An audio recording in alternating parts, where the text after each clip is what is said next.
오늘 함께 읽은 사도행전 17장 본문을 가지고 말씀에 대한 두 가지 반응이라는 제목으로 은혜를 나누겠습니다. 여러분 자신이 부정적인 사람이라고 생각하십니까? 아니면 긍정적인 성향이라고 생각하십니까? 조금 질문을 바꿔서 여러분은 부정적인 성향을 가진 사람을 더 좋아하십니까? 아니면 긍정적인 성향을 가진 사람을 좋아하십니까? 수많은 인간관계 속에 살다 보면 가끔 같은 현상을 두고 사람들이 반응을 달리하는 경우를 종종 목격합니다. 각 사람이 가진 인지 필터라고 하죠. 판단하는 기준이 다르기 때문인데요. 선입견이나 기존의 신념 같은 것을 따라서 같은 뉴스나 혹은 사건을 보고도 완전히 다르게 해석이 나옵니다. 같은 정보라도 어떤 틀에 담기느냐에 따라 반응이 달라지는 것입니다. 대개는 이런 틀을 프레임이라고 부르고 현대는 프레임 전쟁의 시대다라고 말하기도 합니다. 서울대학교의 어느 연구팀에서 조사한 결과를 보면 손실에 집중하느냐 아니면 이득에 집중하느냐에 따라서 인간의 선택이 극명하게 달라진다고 합니다. 물론 개인이 살아온 환경이나 교육, 문화적인 배경이나 혹은 사건, 현상 이런 모든 과정을 통해서 해석하는 렌즈가 달라질 수 있습니다. 누군가에게는 발전과 변화에 대한 요구가 성장의 기회가 되기도 하고 또 누군가에게는 그런 도전이 위협이나 공격으로 다가오기도 합니다. 감정 상태나 맥락에 따라서도 상황에 대한 반응이 달라질 것입니다.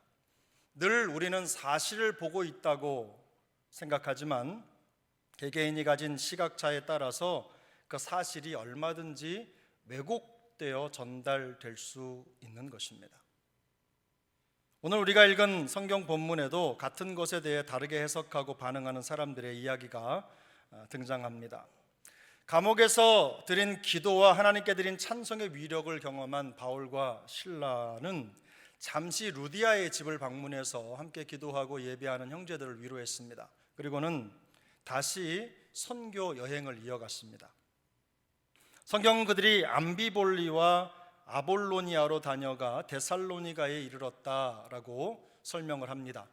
오늘 본문 15절을 보면 아덴이라고 하는 장소가 나오는데 그리스의 최남단이죠. 그리스의 수도이기도 하지만 지금의 지도로 보면 터키와 그리스 사이에 있는 에게해를 중심으로 해서 빌립보가 제일 위에 있고 그 다음에 데살로니가가 있습니다. 그리고 우리 오늘 본문 10절 이후부터 나오는 베레아라고 하는 동네가 거기에서 약간 서쪽으로 치우쳐서 아래쪽에 있고 거기서 쭉 길을 타고 내려가면 아덴이 나오는 겁니다. 그러니까 지금 이 바울의 선교팀이 유럽에 들어가서 빌립보에서부터 쭉 훑어서 밑으로 계속 내려오고 연안을 따라 해안을 따라 내려오고 있는 것입니다. 바울 일행이 데살로니가에 도착해서 가장 먼저 방문한 곳은 회당이었습니다. 본문 2절에 보면 새 안식일이라는 표현이 나오는데요. 바울은 그곳에서 최소 3주 이상을 머물면서 하던 대로 회당에 가서 사람들을 가르쳤습니다. 말씀을 나눈 겁니다. 바울의 선교 방법은 사실상 매우 단순했습니다. 그는 성경을 읽고 함께 토론하는 방식을 선호했습니다. 본문 2절, 3절을 보면 바울이 자기의 관례대로라고 말하죠. 그동안 항상 그렇게 해왔다는 것입니다. 도시에 들어가면 가장 먼저 회당에 가서 그곳에 모인 사람들에게 말씀을 전파했습니다. 그들에게로 들어가서 새 안식일에 성경을 가지고 강론하며 뜻을 풀어 이렇게 말하죠. 그리스도가 해를 받고 죽은 자 가운데서 다시 살아나야 할 것을 증언하고 이르되 내가 너희에게 전하는 이 예수가 곧 그리스도라. 이걸 전했다는 것입니다. 성경을 가지고 강론하면서 그 뜻을 풀어줬다는 것은 서로 질문과 혹은 답변을 주고받으면서 대화를 했다는 것입니다. 당시 헬라 시대에는요 이렇게 질문을 하고 또 답변을 하고 이런 과정을 통해서 점점점 답으로 접근해 가는 대화법이 아주 유행이었습니다. 바울도 그런 방법으로 지금 질문하고 답변을 듣고 성경의 주제를 가지고 함께 대화를 나눈 것이죠. 특히 뜻을 풀어라고 하는 말은 본래 곁에 두다 혹은 앞에 놓다라는 뜻을 가진 헬라어 단어입니다. 어떤 사실에 대해서 분명한 증거를 제시하고 증명할 때 이 말을 사용합니다. 바울이 전한 복음은 간단합니다. 구약 선지자들이 예언했던 그 구원자가 바로 십자가에서 고난을 받으시고 죽은 후에 다시 살아나신 예수 그리스도라는 것입니다. 바울은 성경을 풀어 설명하면서 예수 그리스도가 바로 그 구원자라는 증거를 제시하는 방식으로 사람들을 설득했던 것입니다. 이런 대화의 과정을 보면서 학자들은 이때 바울이 사용한 구약 성경이 과연 어딜까를 연구하다가 혹은 시편 22편일 것이다, 혹은 이사야 53장일 것이다, 이런 의견들을 내놓았습니다. 이런 방법은 계속 진행이 되었는데요. 우리 본문 10절 11절을 함께 보겠습니다. 함께 읽습니다. 밤에 형제들이 곧 바울과 실라를 베레아로 보내니 그들이 이르러 유대인의 회당에 들어가니라. 베레아에 있는 사람들은 데살로니가에 있는 사람들보다 더 너그러워서 간절한 마음으로 말씀을 받고 이것이 그러한가 하여 날마다 성경을 상고함으로. 아멘. 이후에 바울은 베레아에 가서도 똑같은 방식으로 회당에 가서 말씀을 전했습니다. 말씀을 읽고 풀어주는 방식으로 예수가 곧 구원자 그리스도다, 너희가 기다리고 있는 메시아다, 너희가 세대를 거듭해 기다리고 있던 구세주 영원한 왕이 바로 그리스도다, 예수다, 이런 얘기를 한 것입니다. 복음의 핵심이죠. 이 핵심을 선포한 것입니다. 이런 바울의 메시지에 대한 반응은 확연히 다른 두 가지 반응을 내놓았습니다. 우선 많은 사람들이 그 말을 믿고 따랐습니다. 오늘 본문 4절이죠. 그 중에 어떤 사람 곧 경건한 헬라인의 큰 무리와 적지 않은 귀부인도 권함을 받고 바울과 실라를 따랐다. 본문 12절인데요. 12절을 같이 읽습니다. 그 중에 믿는 사람이 많고 또 헬라의 귀부인과 남자가 적지 않았다. 바울이 복음을 전한 데살로니가와 베레아 두 도시 모두에서 적지 않은 큰 무리와 귀부인들이 이 복음을 믿고 따랐습니다. 바울이 전한 복음에 그 마음이 움직인 겁니다. 그러나 정반대의 반응도 있었습니다. 5절 말씀인데요. 그러나 유대인들은 시기하여 저자의 어떤 불량한 사람들을 데리고 떼를 지어 성을 소동하게 하여 야손의 집에 침입하여 그들을 백성에게 끌어내려고 찾았으나 이 시기심으로 가득했던 유대인들이 저작거리의 불량배들을 돈을 주고 사서 동원했습니다. 그리고 도시에 소동을 일으켰습니다. 바울과 실라뿐만 아니라 그들을 도와주던 야손의 집에도 들이닥쳐서 그들을 붙잡았습니다. 그리고 바울과 실라를 내놓으라고 위협했습니다. 그들은 천하를 어지럽게 하며 가이사의 명을 거역하고 예수라는 다른 임금을 섬기는 자들이라는 터무니없는 모함으로 바울 일행을 고발했습니다. 이들은 바울과 실라와 디모데가 베레아에 있다는 소문을 듣자마자 그곳에까지 따라와서 사람들을 선동하고 소동을 일으키면서 복음을 방해했습니다. 항상 어디에 가나 이런 무리가 있게 마련이기는 합니다만 바울은 새로운 도시에 갈 때마다 복음을 전했지요. 다른 말을 한 게 아닙니다. 항상 같은 메시지를 전했습니다. 그는 예수 그리스도가 우리의 메시아이시며 구원자라는 진리를 선포했습니다. 그렇습니다. 예수님은 우리의 구원자이십니다. 생명이십니다. 전부이십니다. 영원한 왕이시죠. 그분 말고는 하나님의 나라에 들어갈 다른 길이 없습니다. 이 얘기를 한 것입니다.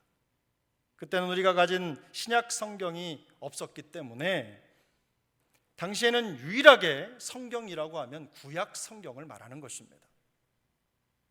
유대인이나 헬라인이나 다 똑같은 구약 성경을 가지고 있었고 그 성경을 가지고 말씀을 전한 것입니다.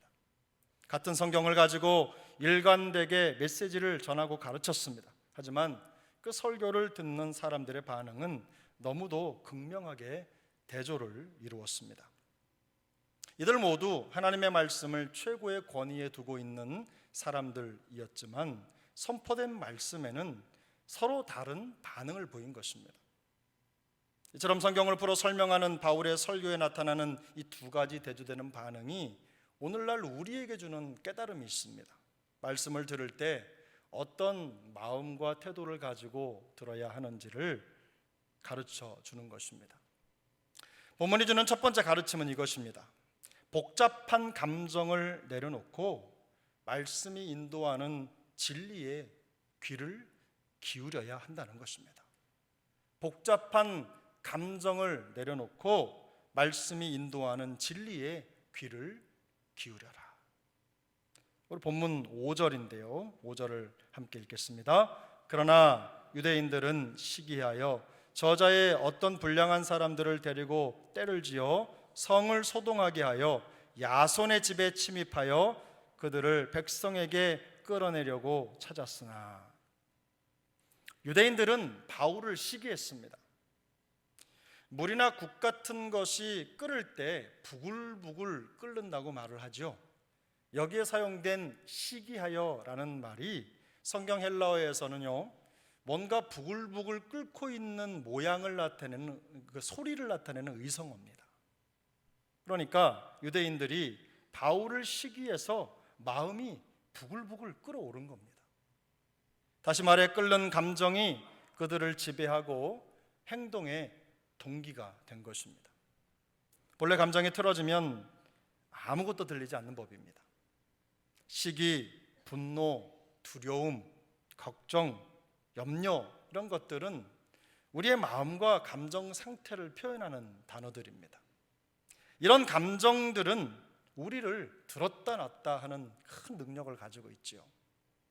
감정에 사로잡힌 사람은 하나님의 말씀보다 이런 것들을 더 위에 두는 경향이 있습니다.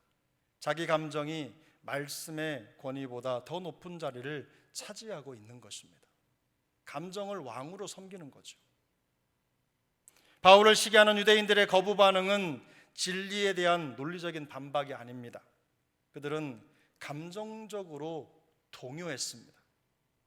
사람들이 자신들의 가르침보다도 바울의 설교에 더 많이 귀를 기울이고 따르자 시기심이 물 끓듯 마음속에 끓어오른 것입니다. 로마의 황제 가이사가 아니라 예수라는 다른 임금을 섬긴다, 천하를 어지럽게 하는 자들이라는 황당한 반역 프레임을 만들어서 바울 일행을 고발한 거예요. 심지어 옹졸한 자기의 시기심이나 감정을 들키지 않기 위해서 저작거리의 불량배들을 돈을 주고 동원을 했습니다. 군중을 선동하고 소동을 일으키는 일에 그들을 사용한 겁니다. 그리고 그 뒤에 숨어 있었던 거죠. 그렇게 감정을 표출한 겁니다. 알고 보면 바울이 전하는 복음이 거짓인가 아닌가는 그들의 관심사가 아닙니다. 자기들의 영향력을 위협하고 기분 나쁘게 했다는 것이 끓는 물 같은 시기심이 발동하게 된 근원입니다.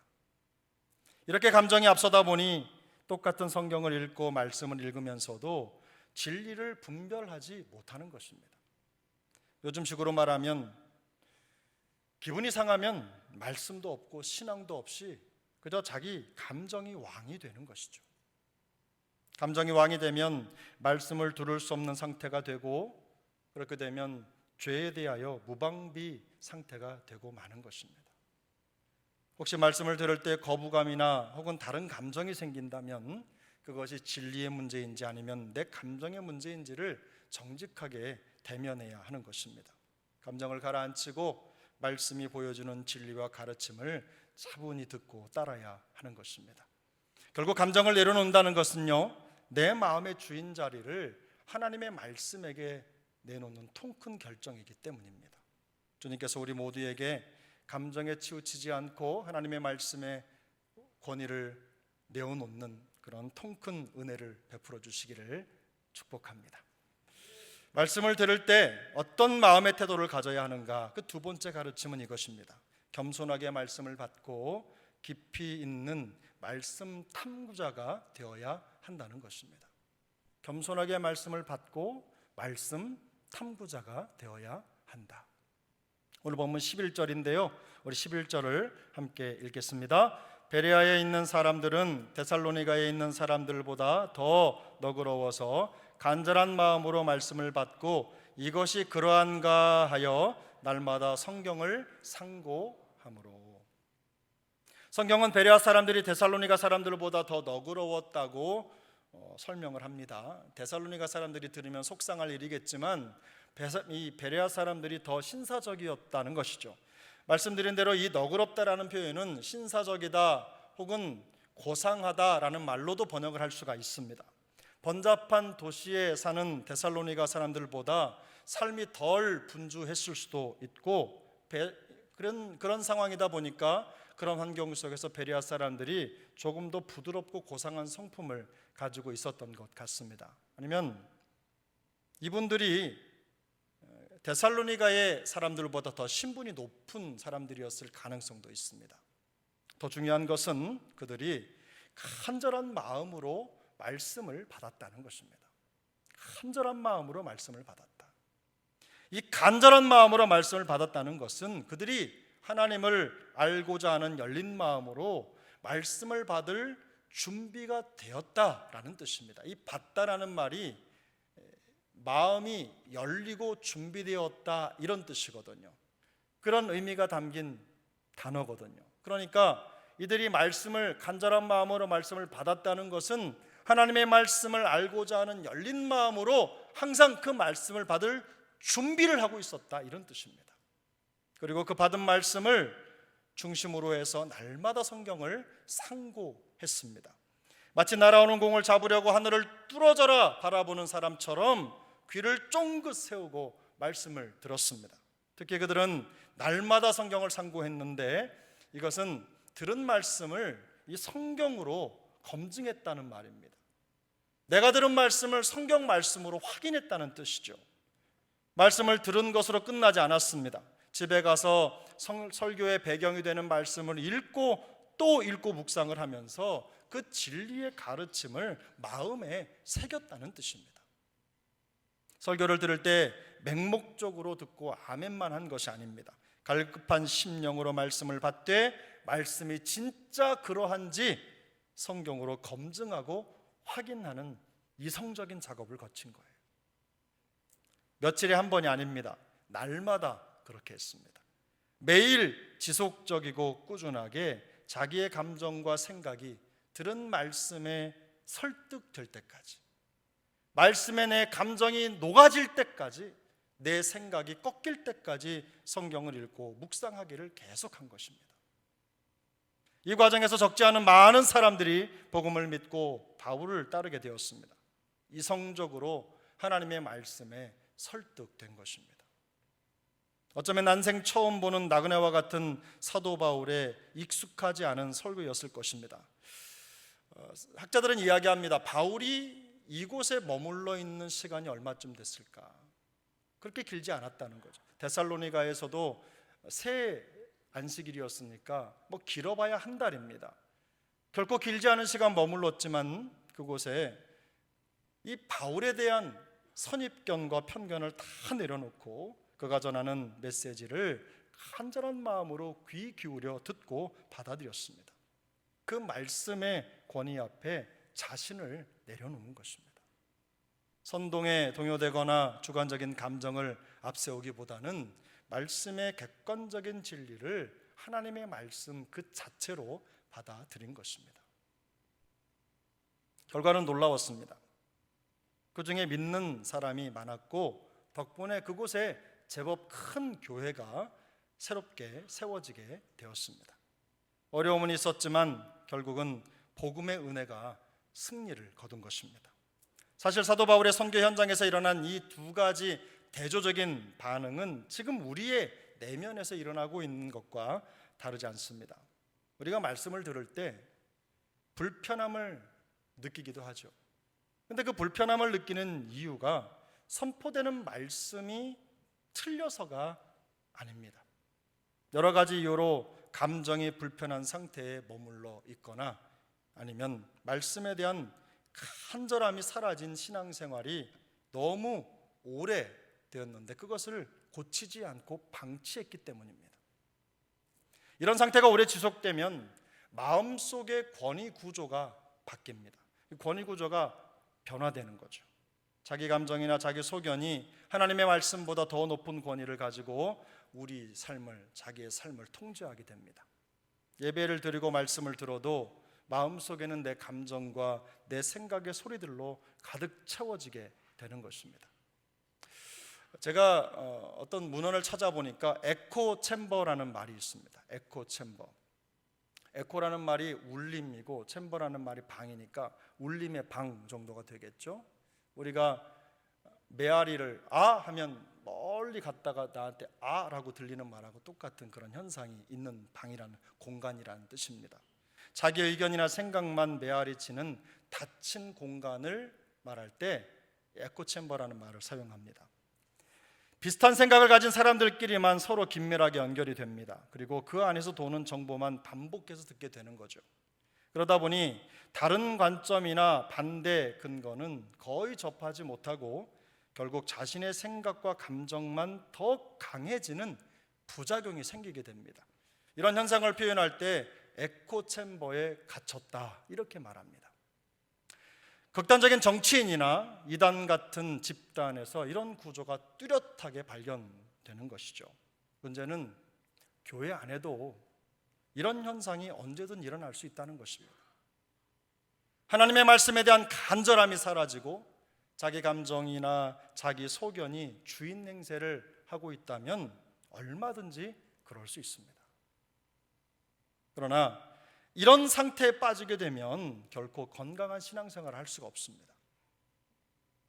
감정이나 상황의 기복에 따라 물결치듯이 신앙이 흔들리기 때문입니다. 할 수 있는 대로 우리는 최선을 다해서 베레아 사람들과 같이 간절한 마음으로 말씀을 받고 또 그 말씀을 묵상하고 마음속에 간직하기 위해서 최선을 다해야 되는 거예요. 베레아 사람들과 같은 청중이 되기 위해서 노력해야 되는 것입니다. 말씀을 읽고 들을 때 우리의 태도가 신앙의 운명을 결정짓는 것입니다.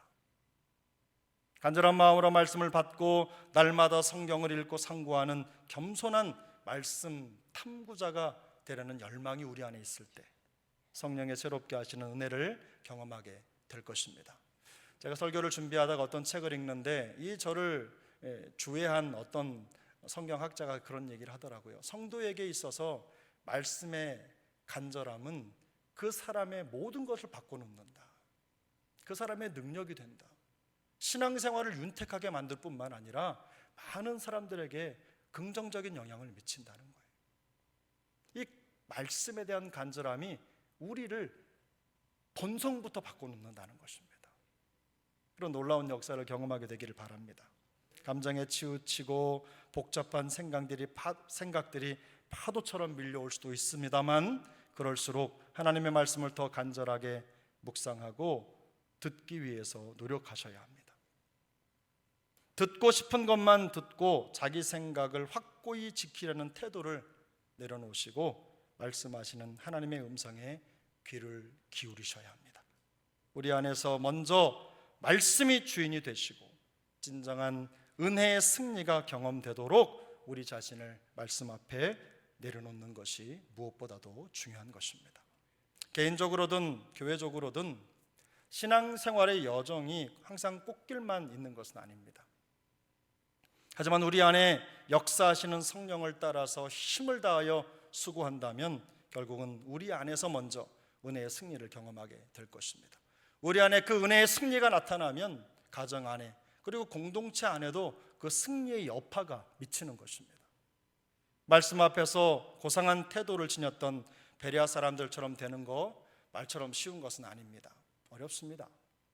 감정에 치우치지 않고 날마다 성경을 연구하면서 자기의 생각과 감정을 교정해 간다. 이거 정말 힘들고 어려운 과정입니다. 문이 좁고 협착한 길처럼 찾는 사람이 적을 것입니다. 이렇게 하는 분들이 생각보다 많지 않다는 말씀입니다. 말씀을 들어도 이렇게 하려고 하는 분들이 많지 않다는 뜻이에요. 그러나 말씀 앞에 그런 마음과 태도를 가진 성도들을 통해서 교회는 새로워집니다. 그런 성도들이 많아져 갈 때 교회가 힘이 있어지는 것입니다. 간절한 마음으로 말씀을 받고 묵상하던 사람들을 통해서 교회가 세워졌다는 사실을, 복음이 확장되었다는 사실을 기억하시기 바랍니다. 개인의 부흥이나 교회의 성장도 마찬가지입니다. 우리가 베레아 사람들처럼 간절한 마음으로 말씀을 받고 날마다 진리 앞에서 감정과 생각을 교정하려고 힘쓰면서 말씀을 따라 겸손히 행할 때 은혜의 승리를 거두게 되는 것입니다. 저는 이 원리를 베레아 사람 성경 묵상법이라는 이름을 붙여봤습니다. 베레아 사람 성경 묵상법. 어렵지 않습니다. 간절한 마음으로 말씀을 받고 날마다 그 진리 앞에 감정과 생각을 교정하려고 힘쓰고 말씀을 따라 겸손히 행한다. 한번 책상 앞에 써놓고 한번 실천해 보시기 바랍니다. 변화와 성숙에는요, 마술 같은 일이 통하지 않습니다. 마술이 통하지 않아요. 말씀과 함께 흘린 땀만큼 성장하는 겁니다. 땀만큼 성숙하는 거예요. 그래서 과거에 제가 읽은 책 중에 땀내 나는 영성이라는 책이 있었어요. 하나님의 말씀을 읽고 묵상하면서 그것을 열심히 자기의 삶에 적용하려고 했어요. 물론 실수하죠. 부족하죠. 잘 안 됩니다. 때로는 포기하고 싶은 생각도 들고 하려고 하다가 안 돼서 많은 경우도 많아요. 그러나 또 하고 또 시도하고 또 도전하고 또 땀 흘려 수고하고 말씀과 동행하는 삶을 살아가면 바로 그런 분들을 통해서 교회가 성장하고 가정이 변하고 세워진다는 거예요. 우리 개인만 변하는 게 아니라 그 변화의 영향력이 온 교회의 영향력으로 나타나게 되는 것입니다. 이와 같이 우리 모두가 다 베레아 사람 말씀 묵상법을 배울 수 있기를 바랍니다. 그것을 실천해서 우리가 열심히 이 말씀에 반응한다면 우리 개인과 가정과 공동체에 놀라운 변화가 일어나게 될 것입니다. 이 은혜가 우리 세종항교회와 영가족 모두에게 더욱 풍성히 나타나기를 예수님의 이름으로 축복합니다.